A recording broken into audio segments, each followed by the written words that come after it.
The mist hung low over the South African veldt, thick enough to swallow a man whole. A column of British soldiers advanced through the tall grass, rifles ready, eyes scanning the tree line ahead.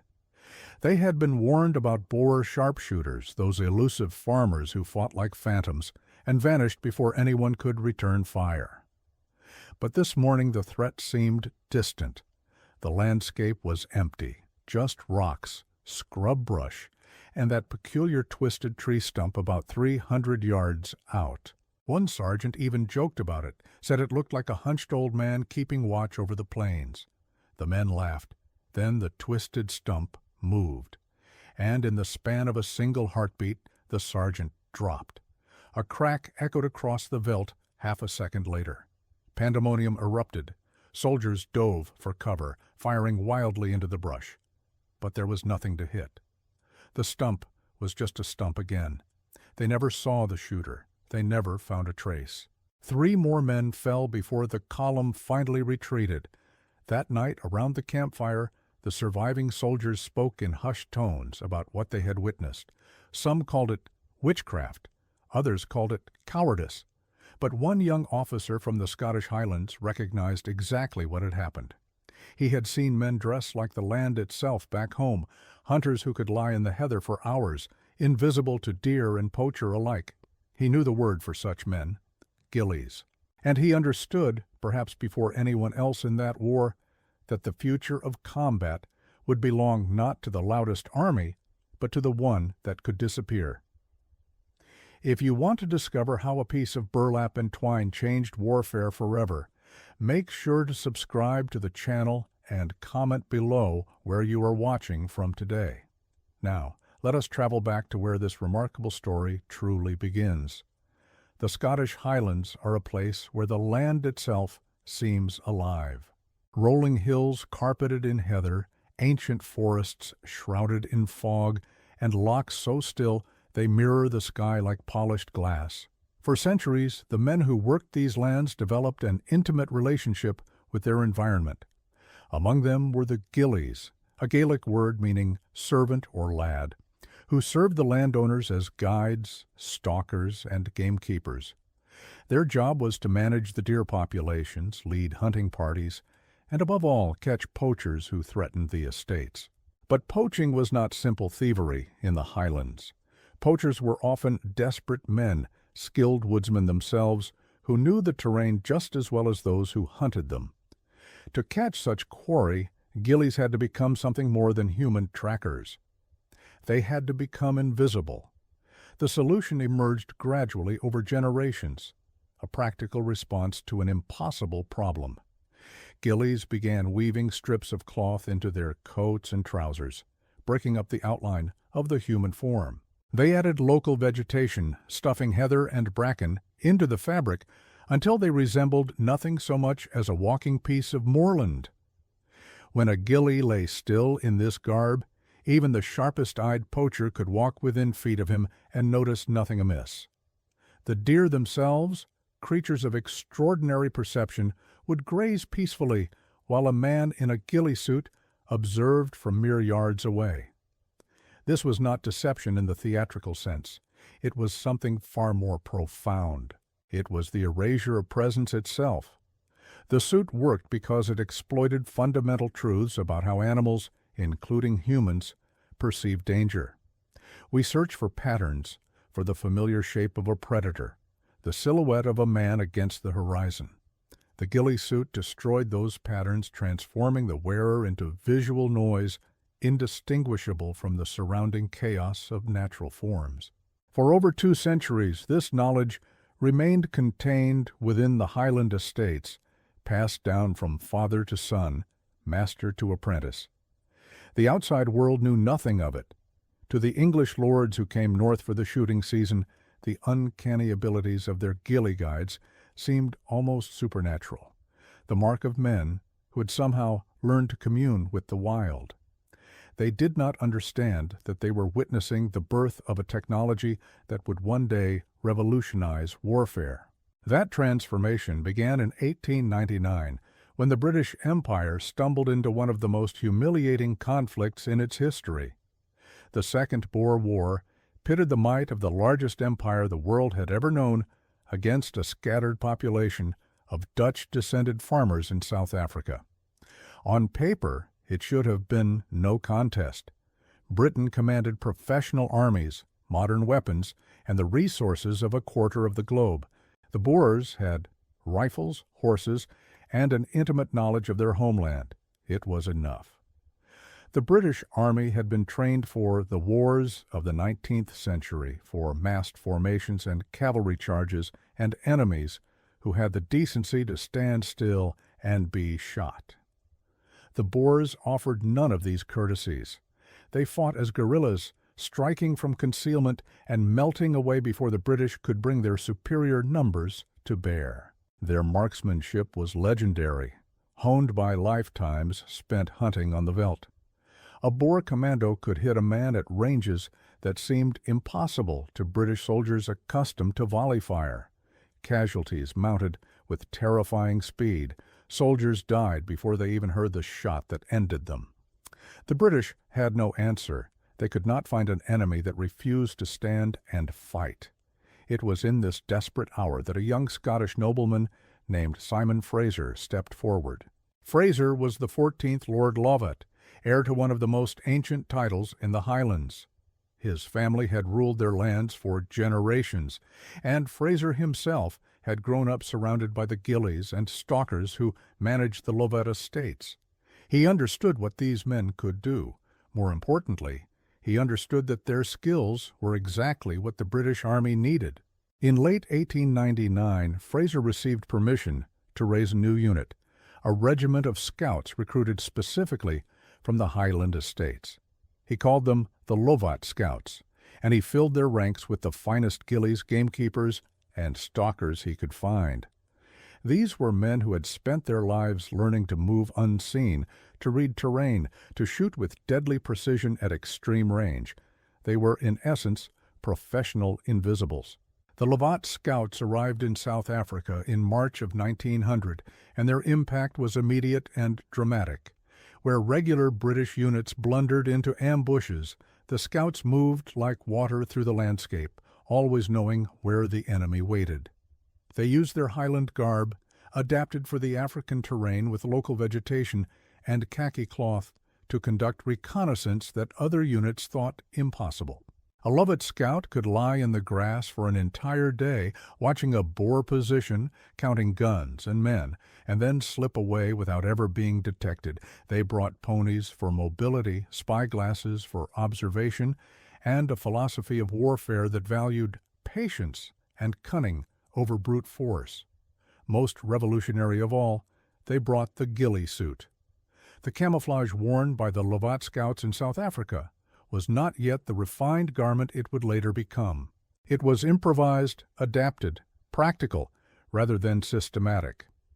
But the fundamental principle was the same as it had been in the Highlands for 200 years.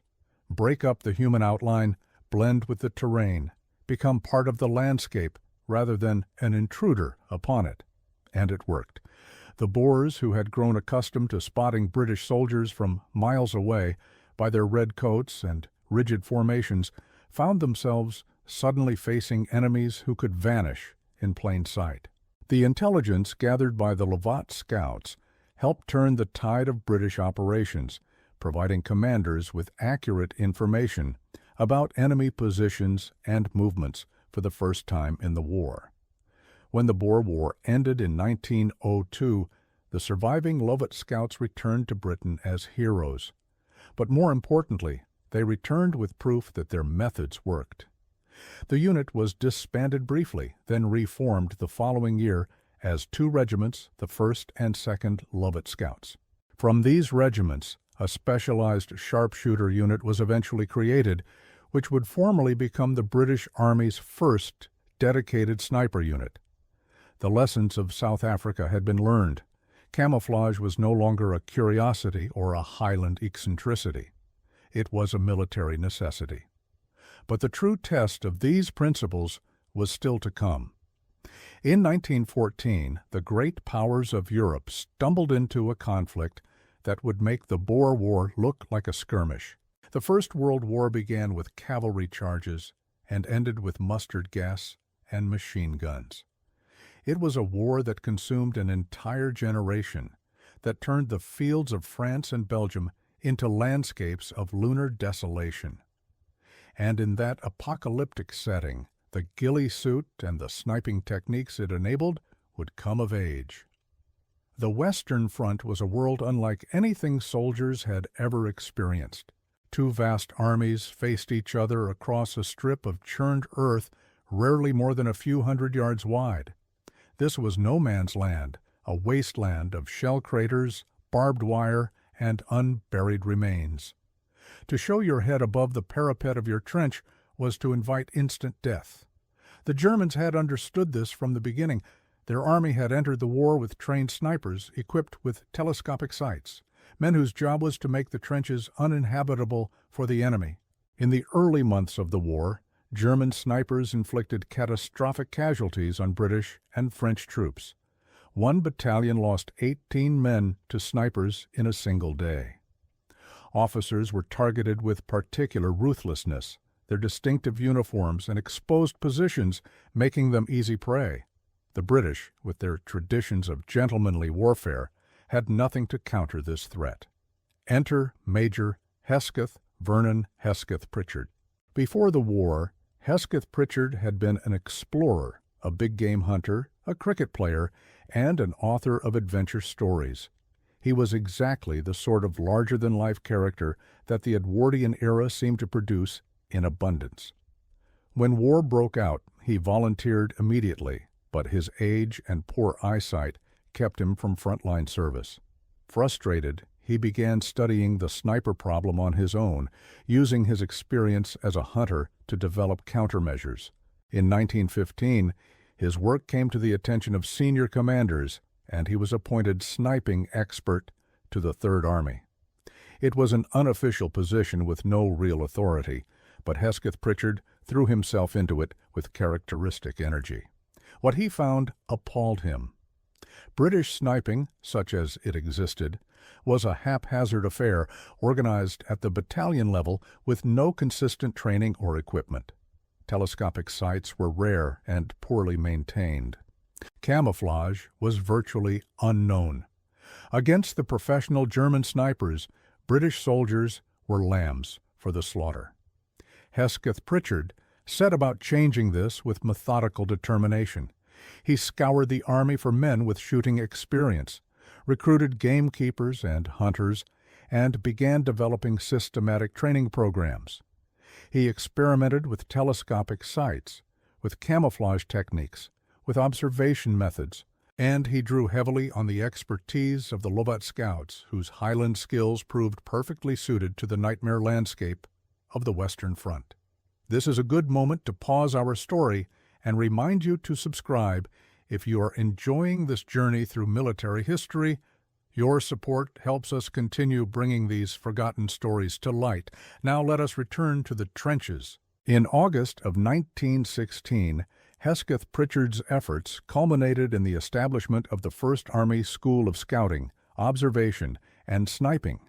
It was the first formal sniper school in British military history, and it would transform the way the Army fought. The curriculum covered everything from marksmanship to fieldcraft, from telescope operation to the construction of camouflage. The Lovat Scouts served as instructors, teaching their stalking skills to a new generation of snipers. The ghillie suit, adapted for the mud and debris of the trenches, became standard equipment for British snipers. Men learned to build their suits using materials scavenged from the battlefield itself, incorporating burlap, netting, strips of sandbag, and any vegetation that might help them blend into their surroundings. The camouflage of the Western Front was necessarily different from that of the Scottish Highlands or the South African veldt. There was no heather here, no tall grass, just mud and ruins and the shattered stumps of trees. Snipers learned to become part of this devastation, covering themselves in the same gray-brown muck that coated everything else. They painted their robes to match local terrain, mixing pigments with mud and ash.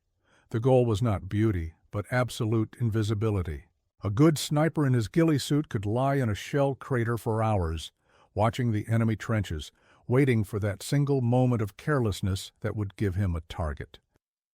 German soldiers learned to dread these phantom killers who seemed to materialize from nowhere, strike, and vanish. But camouflage in the Great War extended far beyond the ghillie suit. The static nature of trench warfare created opportunities for deception on a scale never before attempted. The French, who had established the first military camouflage unit under the painter Lucien Victor Guiraud de Sévola, pioneered many of these techniques. They invented painted canvas netting to hide machine gun positions and developed disruptive patterns to break up the outlines of equipment. The British quickly followed suit, and soon both sides were engaged in an elaborate game of deception. One of the most remarkable innovations was the camouflage tree. The idea was elegantly simple. In no man's land, scattered trees and stumps provided natural landmarks that both sides had grown accustomed to seeing. What if one of those stumps was not a stump at all, but an armored observation post with a sniper or artillery spotter concealed inside? The first camouflage trees were created by French artists who carefully sketched existing trees in the combat zone, then built hollow steel replicas that exactly matched the originals. Under cover of darkness, engineering teams would remove the real tree and replace it with the fake, allowing an observer to take up position inside by morning. The Germans never knew the difference. These artificial trees contained periscopes, telephones, and sometimes weapons. A sniper could fire from inside one, the muzzle flash concealed, the shot seemingly coming from nowhere.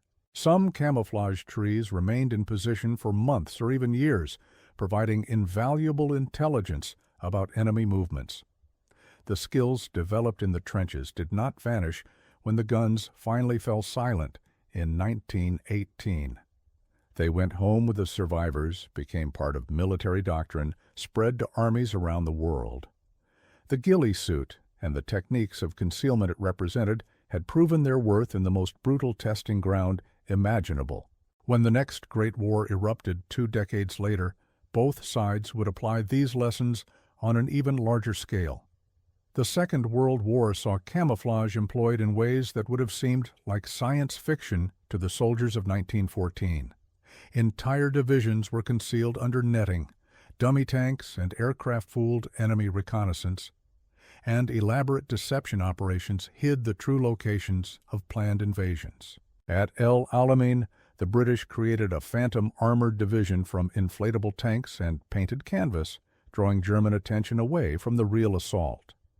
Before D-Day, Operation Bodyguard convinced the Germans that the invasion would come at Calais rather than Normandy, using fake army camps, radio traffic, and even a general impersonator to sell the deception. The art of military invisibility had become industrialized. But for individual soldiers, for the snipers who still hunted across the battlefields, the principles remained the same as they had been in the Scottish Highlands 3 centuries earlier. Patience, stillness, the transformation of self into landscape.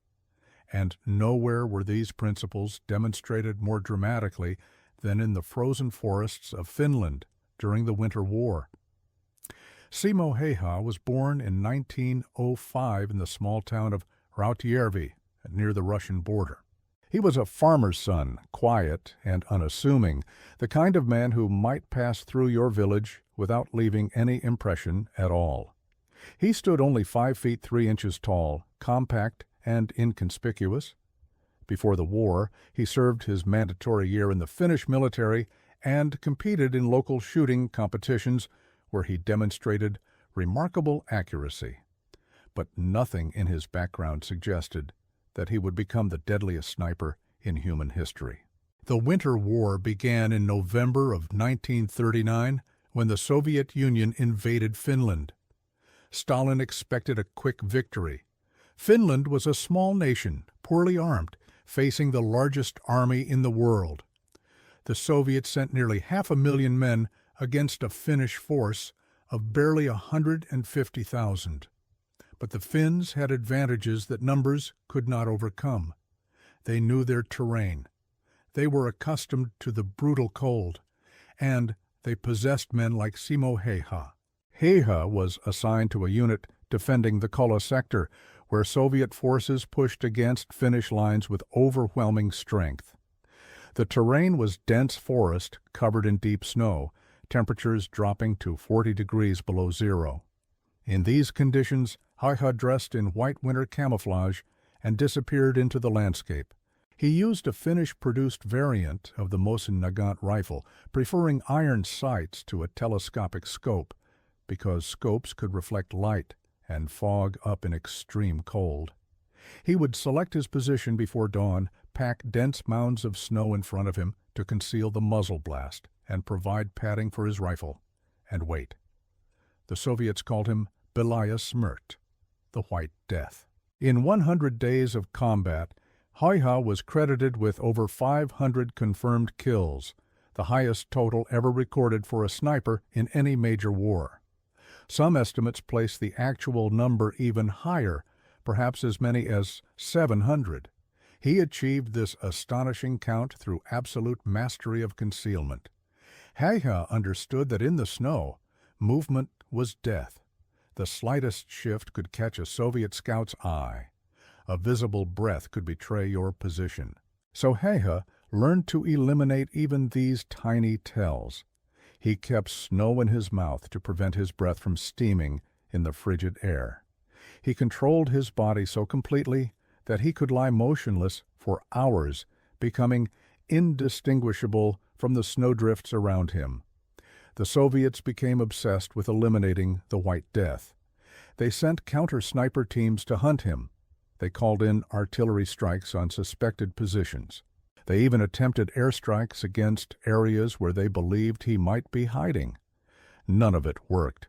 Heiha was a master of using terrain, sound, and even artillery fire to cover his movements when changing positions. He treated his work like hunting, approaching each engagement with the calm patience of a man who had spent his entire life stalking game in the Finnish wilderness.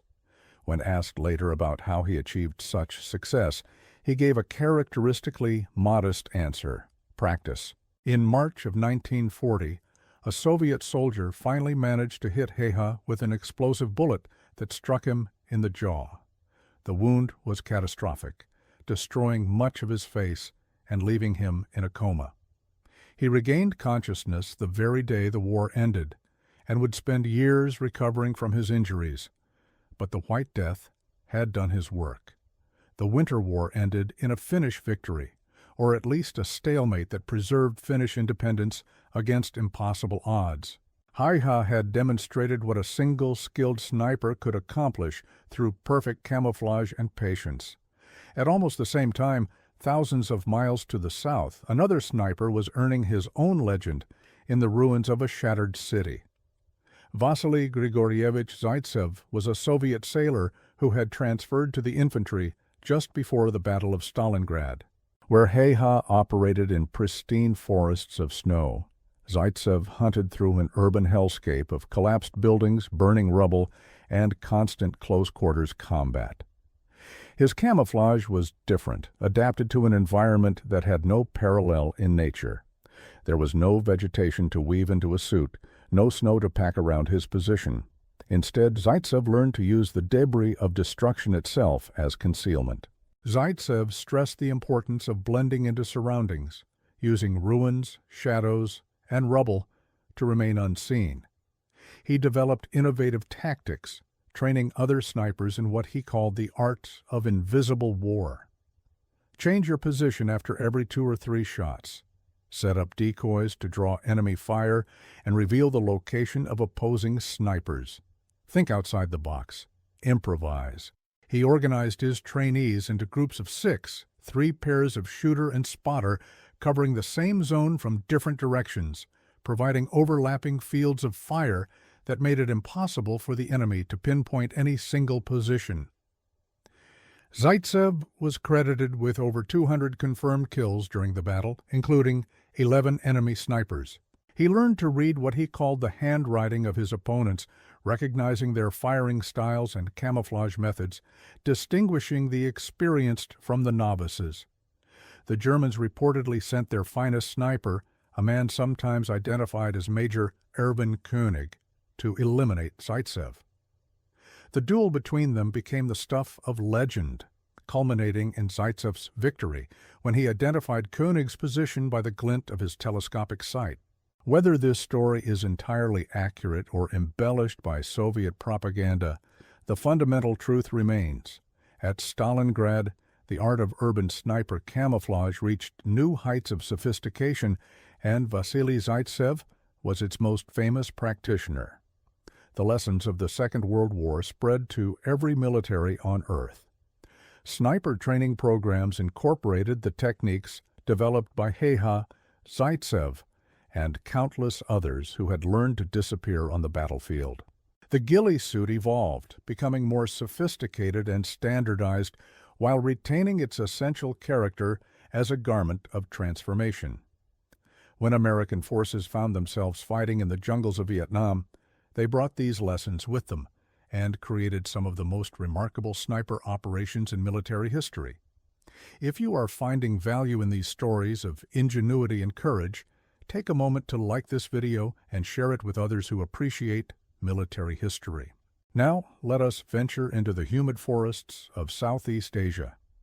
Carlos Norman Hathcock II was a Marine from rural Arkansas who had grown up hunting in the woods, developing his marksmanship the same way Simo Heha had developed his, through years of patient practice in the wilderness.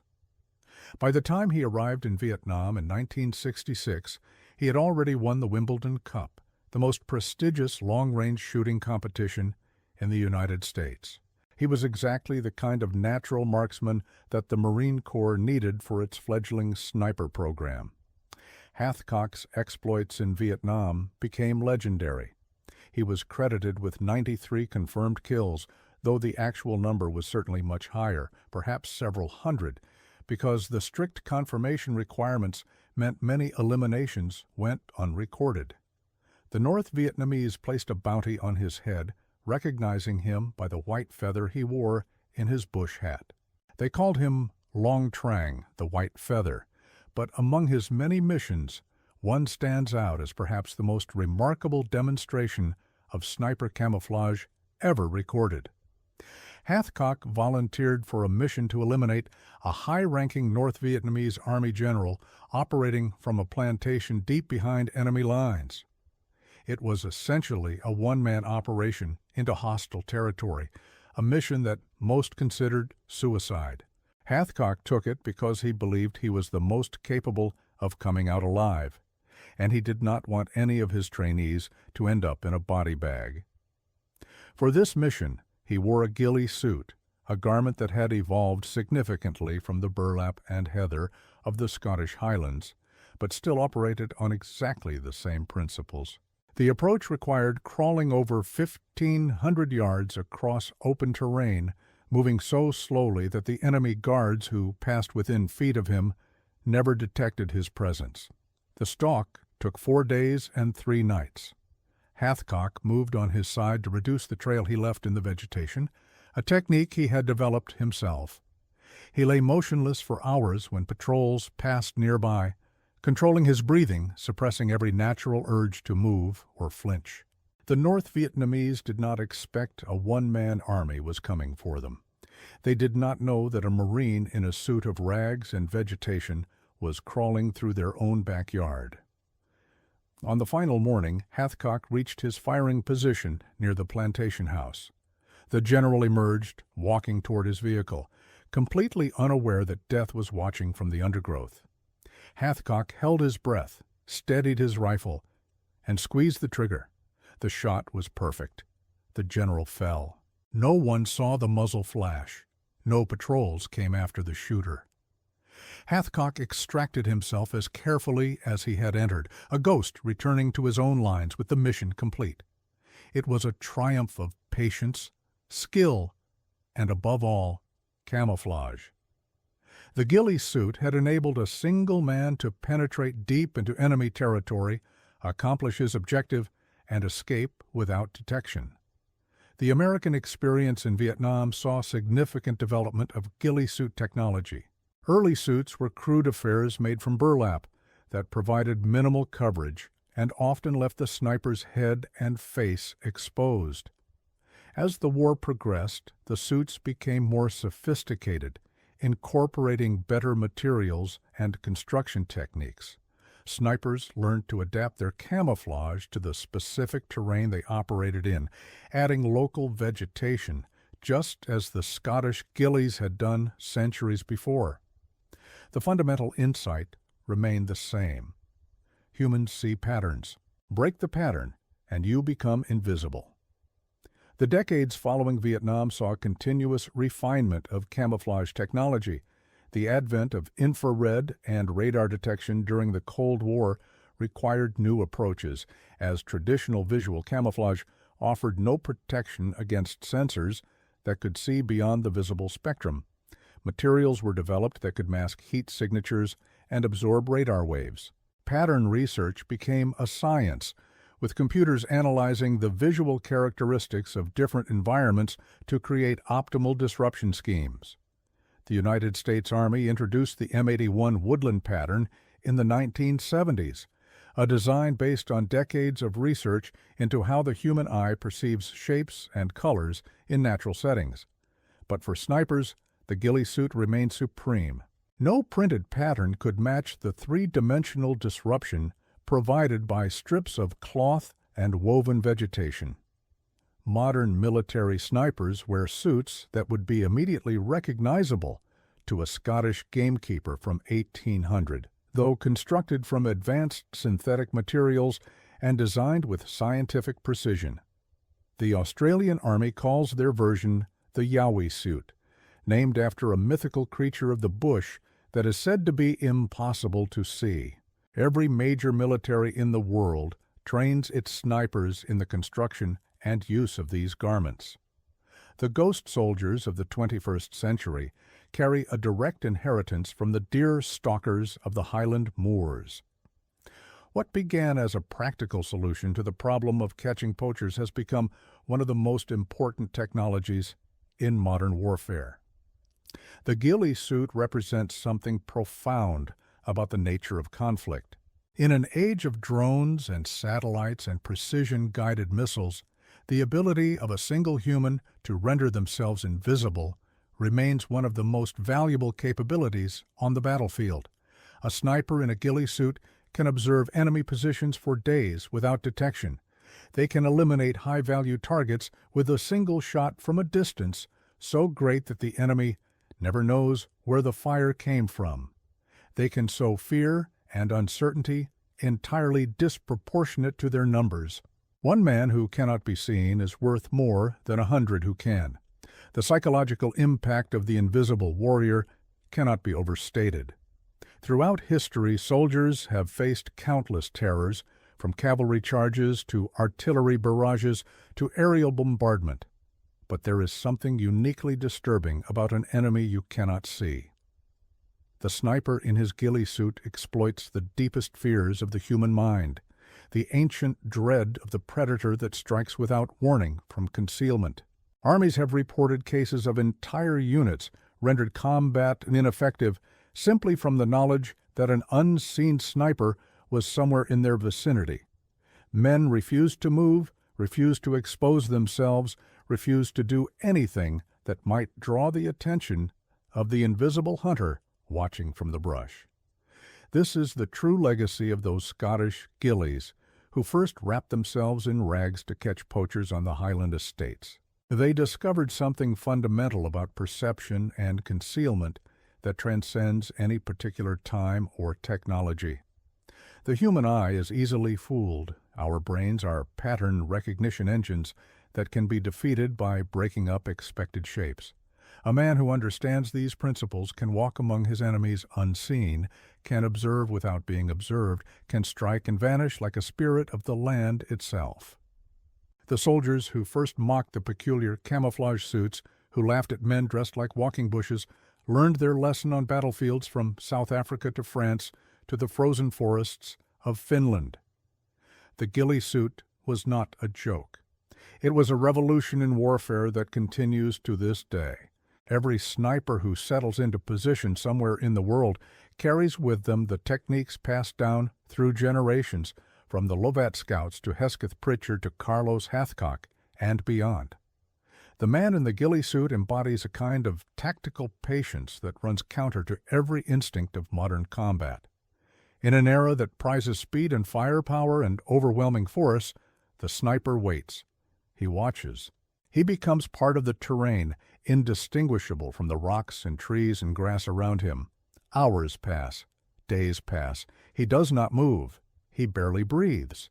And when the moment comes, when the target finally presents itself, he acts with the swift precision of a predator that has waited a lifetime for this single instant.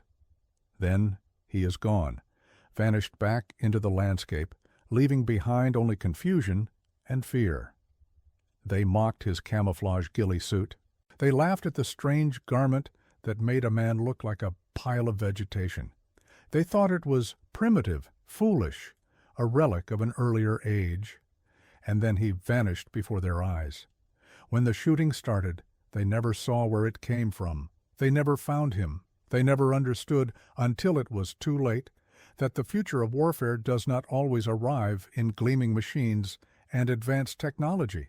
Sometimes it arrives wrapped in burlap and twine, patient as the land itself, invisible until the moment it strikes. Thank you for joining us on this journey through the history of camouflage and the invisible warriors who changed warfare forever. If you enjoyed this deep dive into military history, subscribe to the channel and ring the notification bell so you never miss our next exploration of the battles, technologies, and soldiers that shaped our world. Drop a comment below and let us know which story you would like to hear next. Until then, remember that sometimes the greatest weapon is not the one that makes the loudest noise, but the one that cannot be seen at all.